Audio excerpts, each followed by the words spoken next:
DevilNeverCry. What is up, everybody? It is me, DevilNeverCry, and we are back with a follow-up to my recent Crisis Core Final Fantasy VII reunion video, in which we went over a few of its details at its announcement and discussed whether or not it was worthy of the title of a remaster or a remake.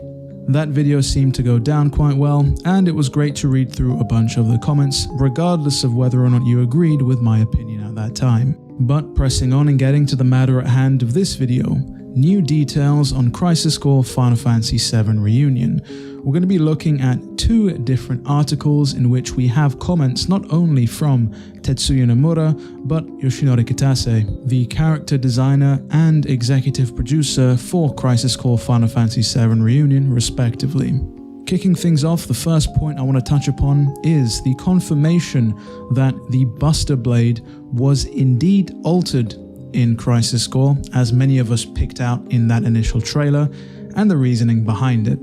The Buster Sword design that we saw in the original Crisis Core, with its golden hilt and filigree, was based solely off of Advent Children, the follow-up movie to Final Fantasy VII.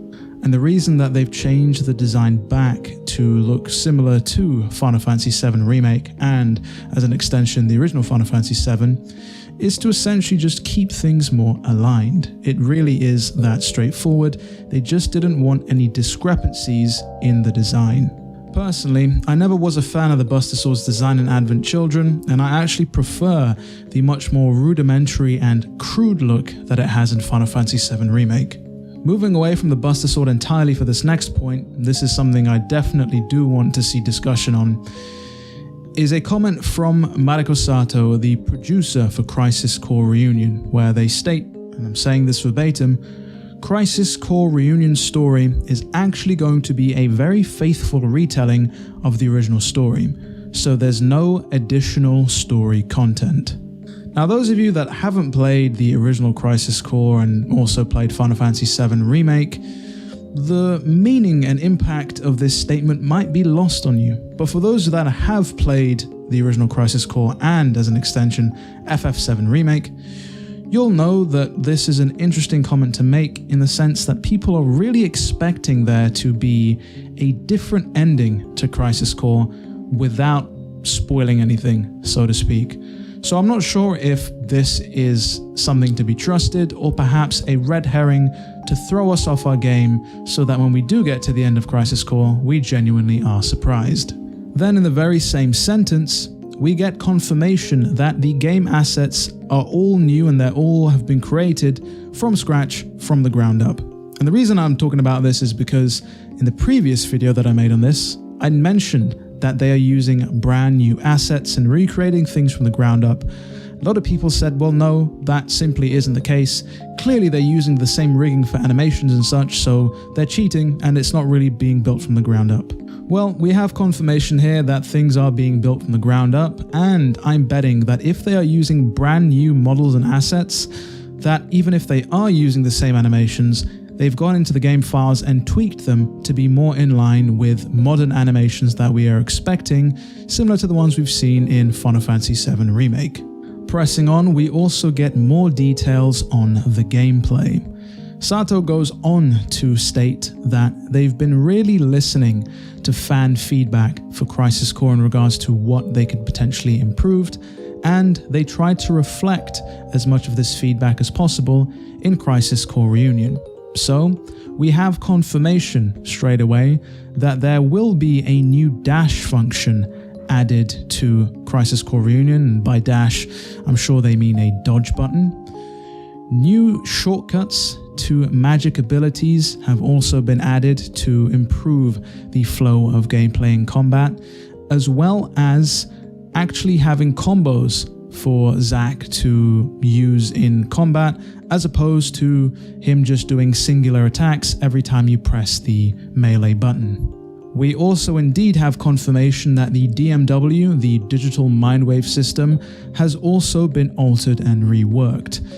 Limit breaks and summons are still randomized through the slot machine system, but these can now be stored for use for when the player needs to use them, as opposed to just having them happen automatically, whether you like them or not. At the same time, the lengthy cutscenes attached to the DMW system can now be skipped so that you don't have to sit through them and be bored out of your mind when you see Octaslash for the millionth time. Moving away from gameplay and getting back to something that people pointed out with the announcement trailer, and that is the voice acting. Nomura has now confirmed that the game is indeed fully voiced, with everything being voiced unlike the original where only certain important scenes had dubbing.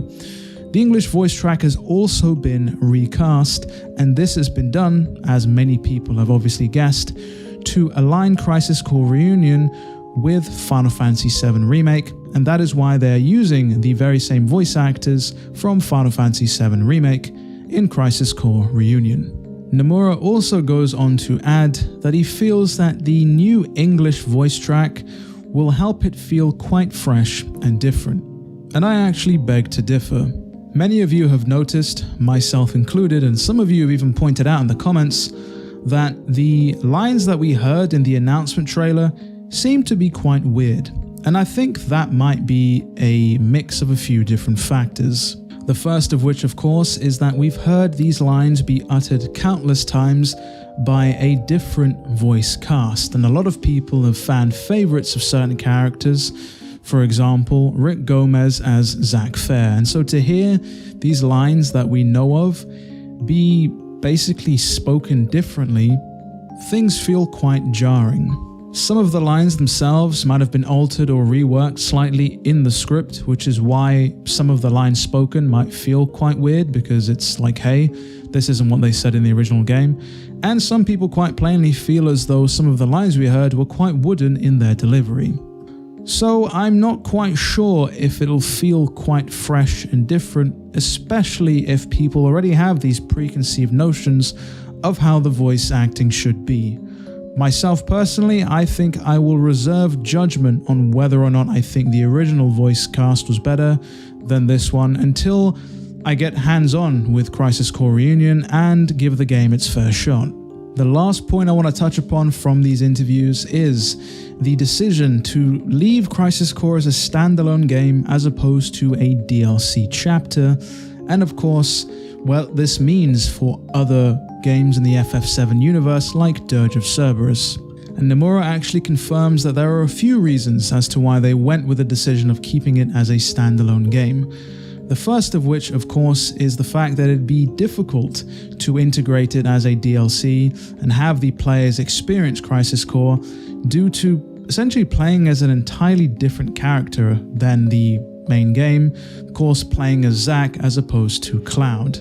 Not only that, if it were to be included as a DLC chapter, the scale of it would have to be much smaller, and it would only be able to essentially be presented as a summary of everything that happened in Crisis Core, as opposed to Crisis Core, the entire game in and of itself. And that decision was made ultimately a whole lot easier as a result of the schedule surrounding the FF7 remake project. It just meant that Crisis Core Reunion being a separate title worked better with the plans they had in place. And speaking of other follow-up titles like Dirge of Cerberus, they said it'd be difficult to build into the current remake project as a result of it being so far ahead timeline-wise in the FF7 universe. But they mentioned that there will be characters from Dirge of Cerberus appearing in the FF7 remake project, so that's something fans can look forward to. And thus kills the dream of a Call of Duty Warzone clone featuring Vincent Valentine rampaging through the world of Final Fantasy VII. After reading through a lot of these new details, I can only say that I'm even more hyped for Crisis Core Reunion. In the words of Nomura himself, the game has stood the test of time, and that is a statement that I 100% agree with. So I'm looking forward to delving into it after it's been brought up to a more modern standard. But that about does it for this video.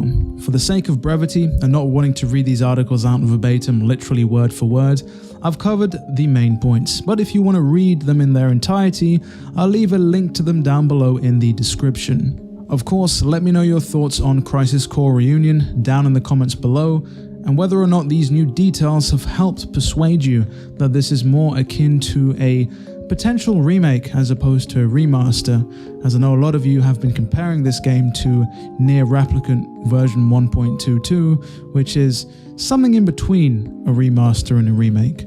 Of course, if you enjoyed today's video, do be sure to leave a like and consider subscribing, as it all helps out the channel. And with all that said and done, it has been me, DevilNeverCry. I'd like to thank all of you for watching, and as always, I'll see you all next video.